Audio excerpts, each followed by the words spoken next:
Have you ever heard words so powerful they echoed through centuries, shaping the lives of billions? Today we read diving deep into one of the most profound speeches in human history, the farewell sermon of Prophet Muhammad. This wasn't just a goodbye.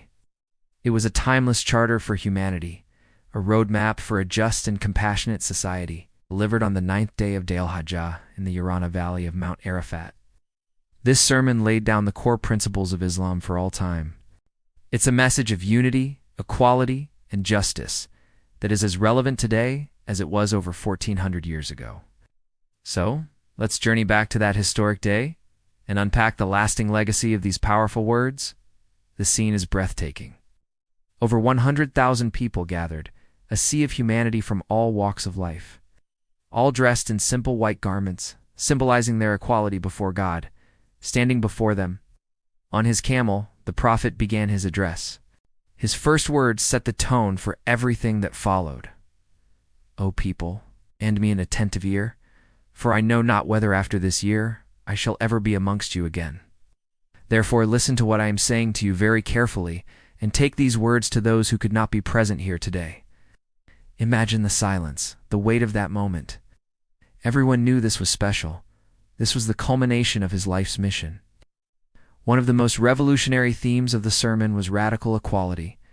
The prophet declared, "All mankind is from Adam and Eve.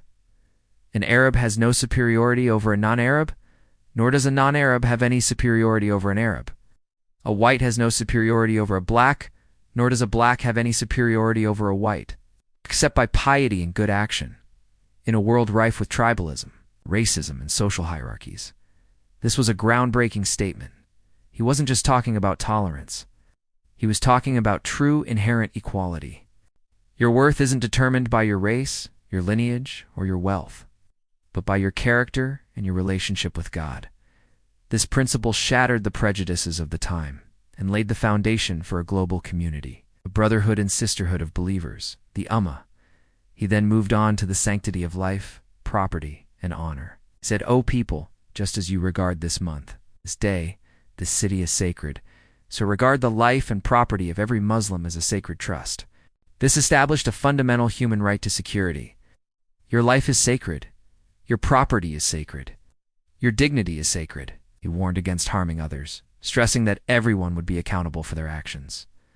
This wasn't just a legal rule, it was a moral imperative. Treat others as you would want to be treated, not out of fear of earthly law, but out of consciousness of a higher power. This concept of sacred trust extends to all our dealings, reminding us to be honest, fair, and just in business, relationships, and all aspects of life. The sermon also addressed economic justice in a very direct way. The prophet abolished the practice of usury or interest, which was crippling the poor, said, "God has forbidden you to take usury. Therefore all interest obligations shall henceforth be waived." This was a major economic reform aimed at creating a more equitable society. It was a move to protect the vulnerable from exploitation and to ensure that wealth circulates in a way that benefits everyone, not just the rich. He set a personal example by forgiving the interest owed to his own uncle, Abbas, showing that these rules applied to everyone, starting from his own family. This emphasis on economic fairness is a cornerstone of Islamic teachings, promoting charity, fair trade, and a system that prevents the concentration of wealth in a few hands. Next, he turned his attention to the rights of women. This part of the sermon was truly ahead of its time. He advised, "O people, it is true that you have certain rights with regard to your women, but they also have rights over you. Remember that you have taken them as your wives only, under a trust from God and with His permission. Do treat your women well and be kind to them, for they are your partners and committed helpers." In an era where women were often treated as property, this was a radical call for respect, kindness, and partnership.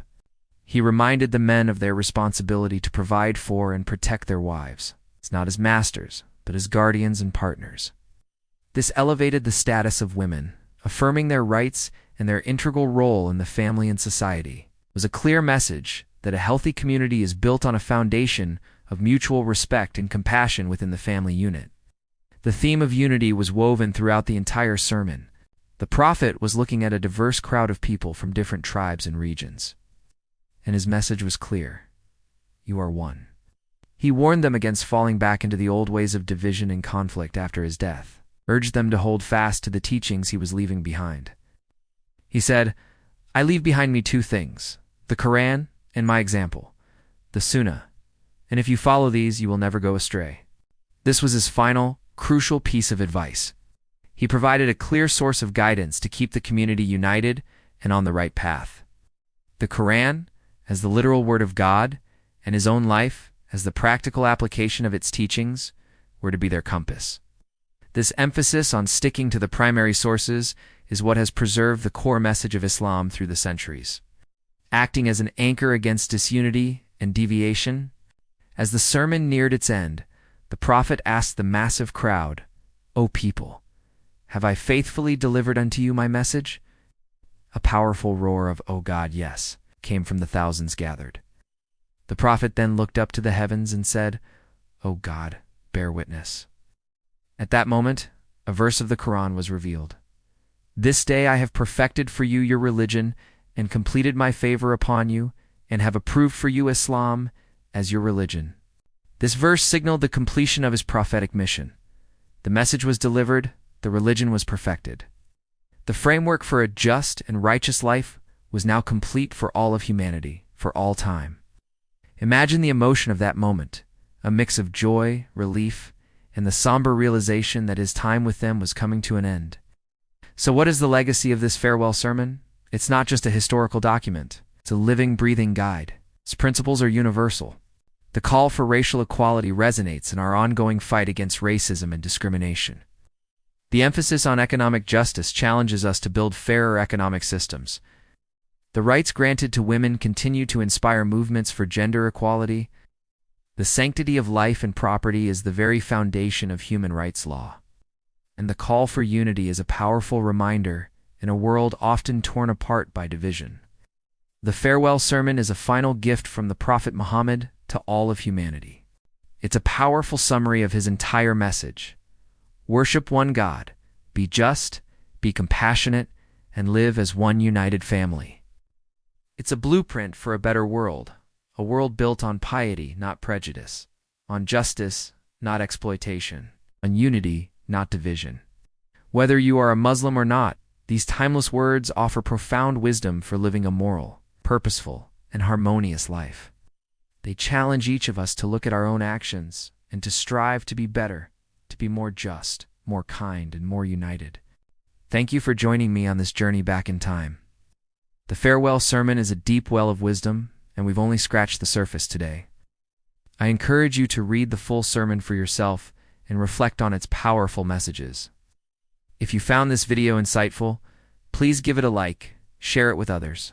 Subscribe for more content that explores the depths of history and faith. Let me know your thoughts in the comments below. Till next time, peace be with you.